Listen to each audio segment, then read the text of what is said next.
नमस्कार, स्वागत है आप सभी का। मैं हूं आपके साथ हितेश व्यास। 10 बजे रात पूरे दिन की बात लेकर आपके सामने हाजिर हैं। मध्य प्रदेश छत्तीसगढ़ की दिन भर की तमाम अहम खबरें इस बुलेटिन में समेटकर डिटेल में आपके सामने रखते हैं और बात करते हैं मध्य प्रदेश विधानसभा चुनाव के महज 4 महीने और लोकसभा चुनाव को सिर्फ 1 साल का समय बचा हुआ है। ऐसे में चुनाव से पहले दोनों प्रमुख दल बीजेपी और कांग्रेस हर वर्ग को साधने की तैयारी में किस तरह से जुटे हुए हैं। पिछले दिनों दरअसल बीजेपी ने अपनी पूरी टॉप लीडरशिप को मैदान में उतार दिया था। अब बीजेपी प्रदेश संगठन की चुनाव तैयारियों की समीक्षा देश के गृह मंत्री अमित शाह मंगलवार को लेने के लिए 5 घंटे भोपाल में रहेंगे।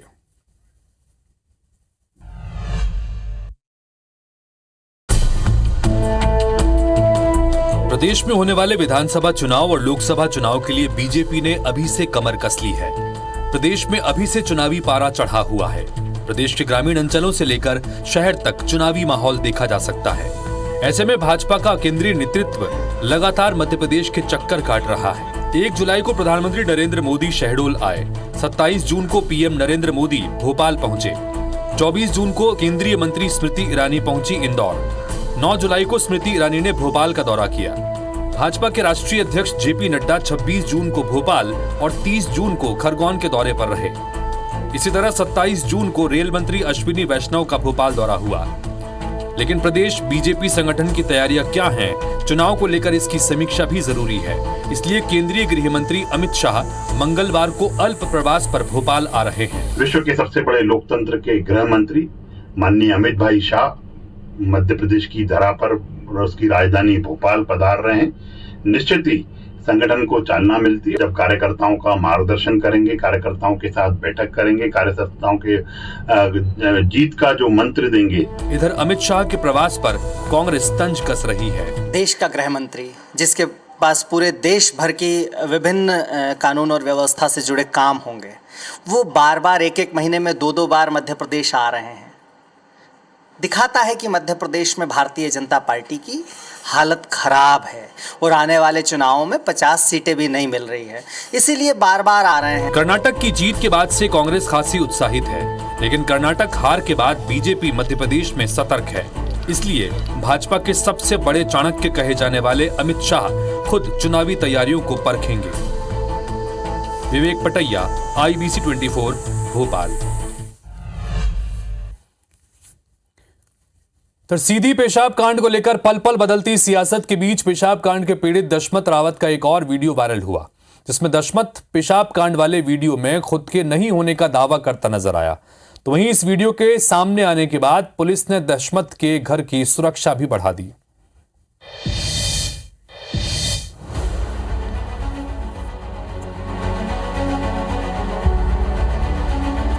मध्य प्रदेश के सीधी जिले में हुए पेशाब कांड में पीड़ित का सम्मान और आरोपी पर एक्शन के बाद भी ये मामला थमने का नाम नहीं ले रहा है। पीड़ित के एक दावे ने पूरे मामले में नया ट्विस्ट ला दिया है। पेशाब कांड के पीड़ित दशमत रावत का एक वीडियो वायरल हो रहा है, जिसमें पीड़ित दशमत रावत पेशाब कांड के वायरल वीडियो में खुद के नहीं होने का दावा कर रहा है। लेकिन जैसे ही मामले ने तूल पकड़ा, दशमत ने बयान बदलते हुए खुद को ही पीड़ित बताया। वहीं दशमत के भाई ने भी दावा किया कि पेशाब कांड के वीडियो में दशमत ही है। बता रहे हैं वीडियो है 2020 के, बता रहे हैं कलेक्टर साहब सबसे झूठ बोलते चले गए हैं कि हम नहीं है, मगर ये परवेश शुक्ला हरे दीनदयाल ये तीनों जाके अपने आप हमको फंसाएंगे। वीडियो हमारी है, हम ही के साथ में हैं जी। हम मोबाइल में अपने देखे वीडियो दशमत रावत का ही था। इसी बीच मध्य प्रदेश बीजेपी के अध्यक्ष VD शर्मा ने पेशाब कांड के वायरल वीडियो को कांग्रेस सरकार के समय का बताया। उन्होंने कहा कि पेशाब कांड 2020 में हुआ था। उस वक्त मध्य प्रदेश में कांग्रेस की सरकार थी। उन्होंने जांच कमेटी की रिपोर्ट में कई नए खुलासे होने का दावा किया है। कमलनाथ जी, सीधी की घटना मेरी जाँच कमेटी भारतीय जनता पार्टी की, मुझे जो प्रारंभिक जानकारी मिली है आपकी सरकार के समय का वीडियो है 2019-20।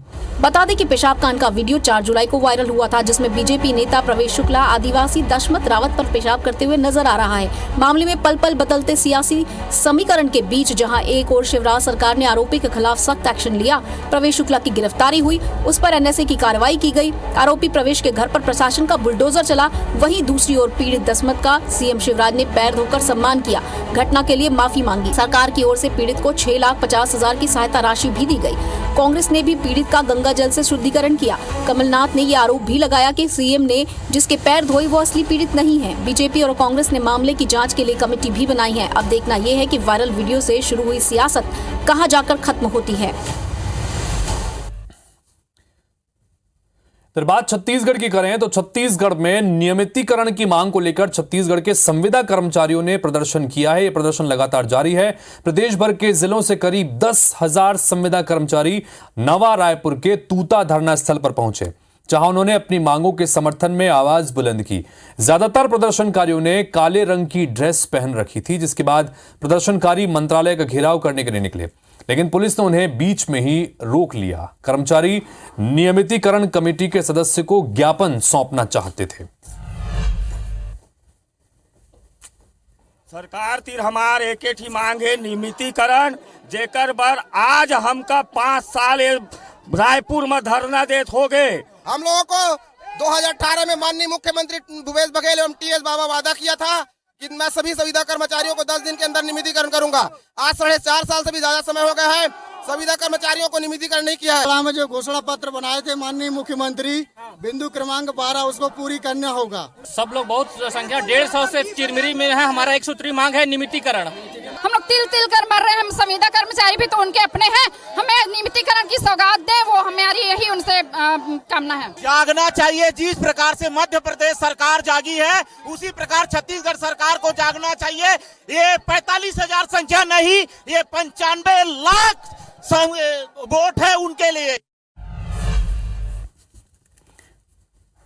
फिर विधानसभा चुनावों को कुछ ही महीनों का वक्त बचा हुआ है, लिहाजा राजनीतिक दलों का फोकस घोषणा पत्र बनाने पर है। कांग्रेस इस बार ओबीसी, एससी और एसटी के लिए अलग अलग वचन पत्र बनाने जा रही है, जिसमें इन वर्गों के लिए चलाई जाने वाली खास योजनाओं का जिक्र होगा। मध्य प्रदेश की रिपोर्ट देखिए।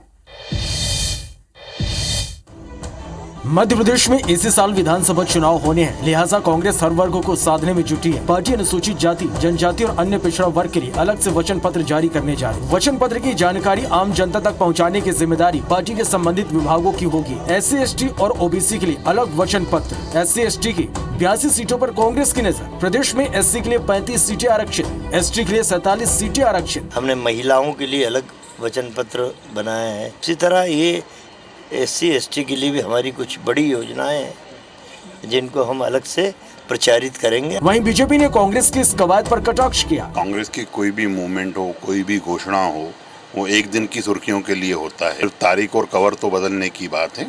न पहले इन्होंने वचन पूरे किए, न अब करेंगे। चुनावी साल होने की वजह से राजनीतिक एससी, एसटी और ओबीसी को फोकस कर अपनी रणनीति बना रहे हैं। अब देखना यह है कि जनता किस दल को विधानसभा चुनाव में जीत का आशीर्वाद देती है। तो मध्य प्रदेश का महाकौशल अंचल सियासी लिहाज से खासा अहम है। यहां की 38 विधानसभा सीटें सूबे का सियासी समीकरण साधने में अहम भूमिका निभाती हैं। 2018 में हुए विधानसभा चुनाव में कांग्रेस को 38 में से 24 सीटें जीतकर 15 साल के वनवास के बाद सत्ता में वापसी करने में कामयाबी मिली थी, तो वहीं बीजेपी को महज 13 सीटें मिली थी। यह वजह है कि दोनों ही सियासी दलों का इस क्षेत्र पर खास फोकस नजर आता है। विधानसभा चुनाव से पहले महाकौशल में उपेक्षा और उपलब्धि के बीच सियासी जंग छिड़ गई है। कांग्रेस ने एक लिस्ट बनाई है जिसमें बीजेपी सरकार के दौरान महाकौशल की हुई उपेक्षा को दर्शाया गया है, तो वहीं बीजेपी ने अपने कार्यकाल में हुई उपलब्धियों और विकास का विजन डॉक्यूमेंट पेश किया है। महाकौशल की उपेक्षा करिए, ये बात कहने की नहीं है। इस महाकौशल क्षेत्र में वास करने वाले प्रत्येक व्यक्ति जानता है। 18 साल के मुख्यमंत्री के कार्यकाल हो चाहे 9 साल के माननीय नरेंद्र मोदी जी के कार्यकाल को उठा लेंगे, जबलपुर की तस्वीर एक बदली हुई तस्वीर देखेगी। महाकौशल अंचल सूबे की सियासत के लिहाज से खासा अहम है। इसमें कुल 38 विधानसभा सीटें हैं जो सत्ता की कुर्सी तक पहुंचने में अहम भूमिका निभाती है। पिछले विधानसभा चुनाव में 38 में से 24 सीटें कांग्रेस की झोली में गई थी। बीजेपी को 13 और निर्दलीय को 1 सीट पर जीत मिली थी। यही वजह है कि दोनों ही सियासी दलों का इस क्षेत्र में खास फोकस है। बीजेपी का जोर जहां प्रदर्शन सुधारने पर है, वहीं कांग्रेस पिछले प्रदर्शन को दोहराकर 2018 के करिश्मे को दोहराना चाह रही है। खनन माफिया इतने हावी हैं कि उनके सामने पूरी व्यवस्था ध्वस्त नजर आती है। उन्हें ना तो नियमों की परवाह है, ना ही प्रशासन का कोई खौफ। दिन हो या रात, इनका जब जी चाहे आ धमकते हैं और जितना जी चाहे अपनी मनमर्जी करते हैं। रायपुर के खरोरा तहसील के कई गांव इन दिनों इन खनन माफियाओं से परेशान हैं। ये रिपोर्ट देखिए।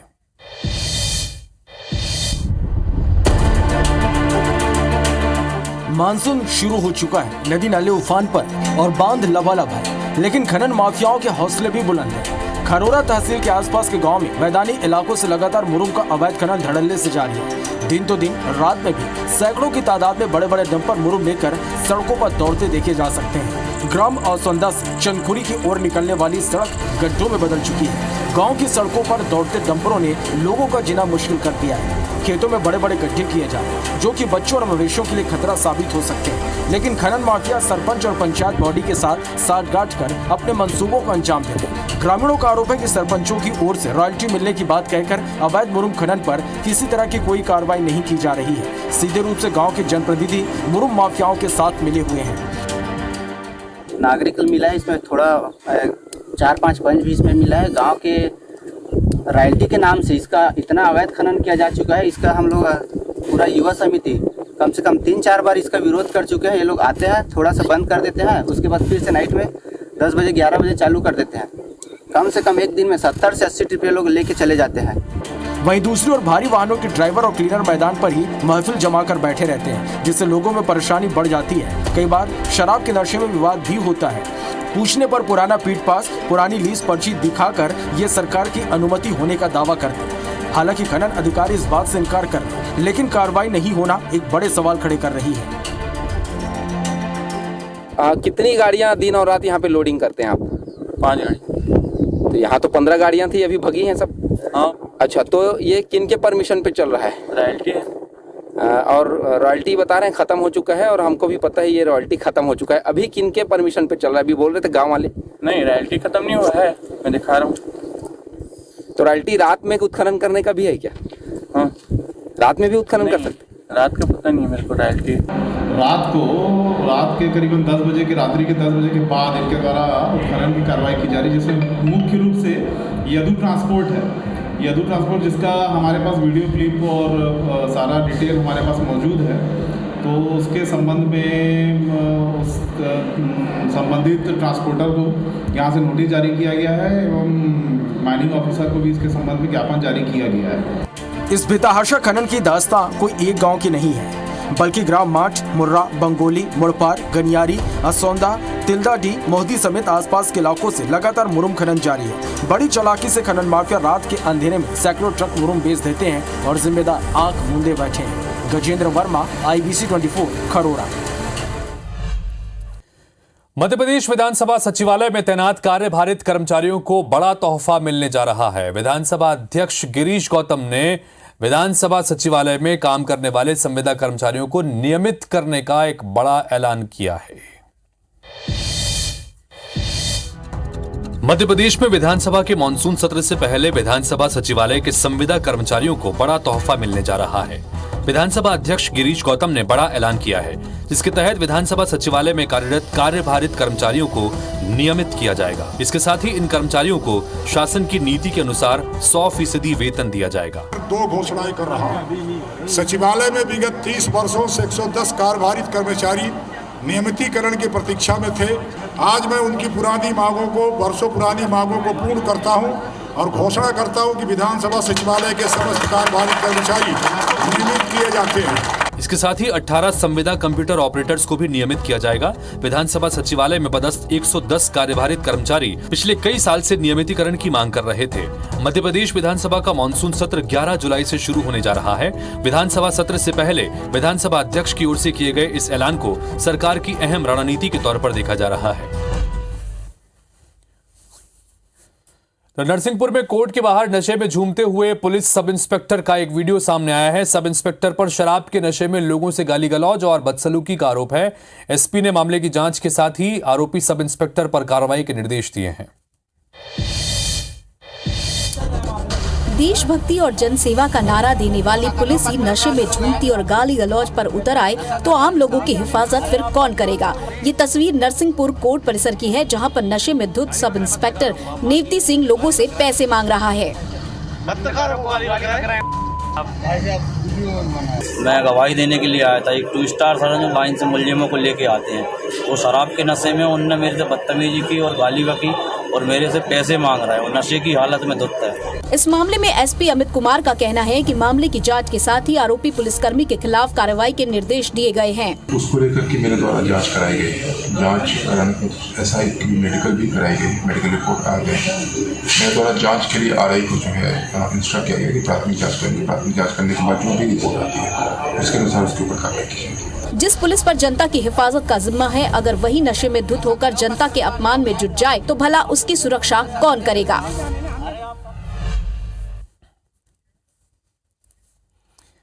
इंसान की एक छोटी सी लापरवाही कभी कभी उसकी जान पर बनाती है। तो चारों तरफ जब मौत दिखाई देने लगे और उसके बाद अगर इंसान की जान बच जाए तो निश्चित तौर पर इसे नया जीवन ही कहेंगे। ऐसा ही कुछ हुआ जबलपुर के भेड़ाघाट के पास गोपालपुर गांव में नर्मदा नदी के बीच में 14 घंटे तक फंसे रहे 4 युवकों के साथ।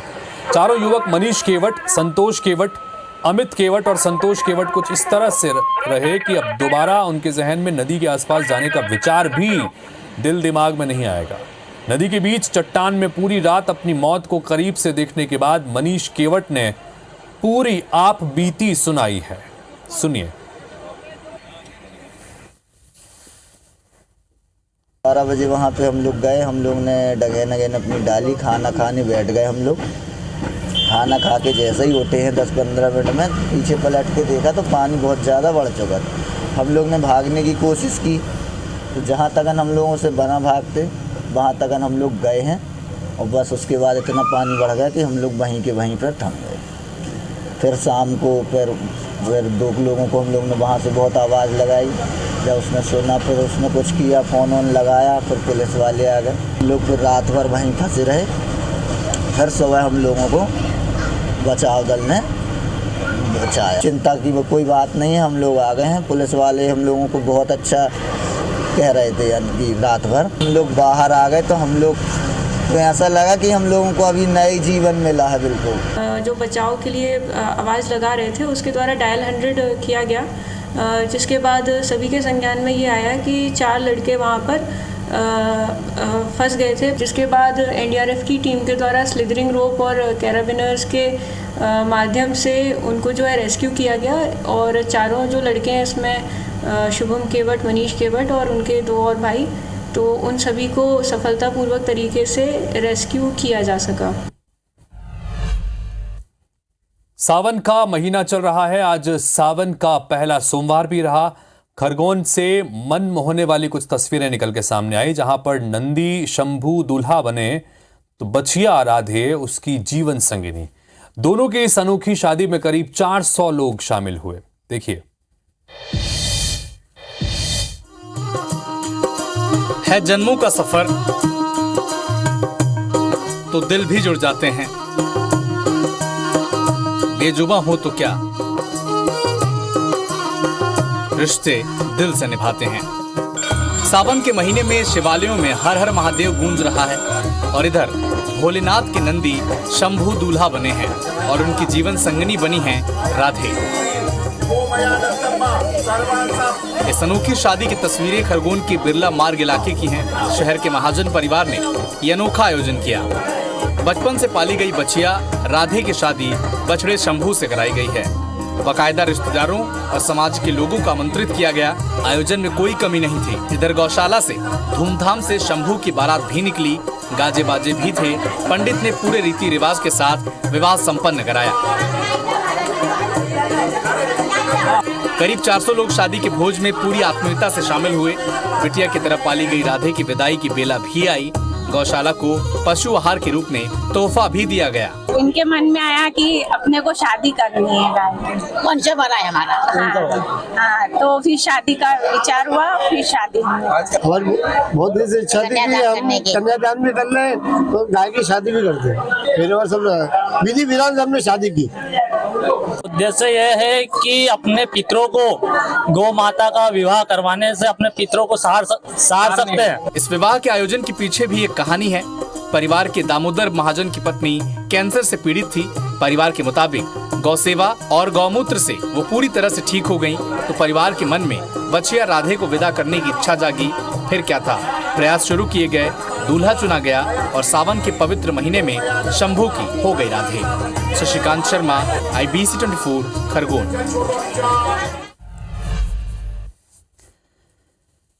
तो इसी के साथ फिलहाल इस बुलेटिन में इतना ही, लेकिन खबर और अपडेट्स का सिलसिला आगे भी लगातार जारी रहेगा। बने रहिए IBC 24 के साथ। नमस्कार।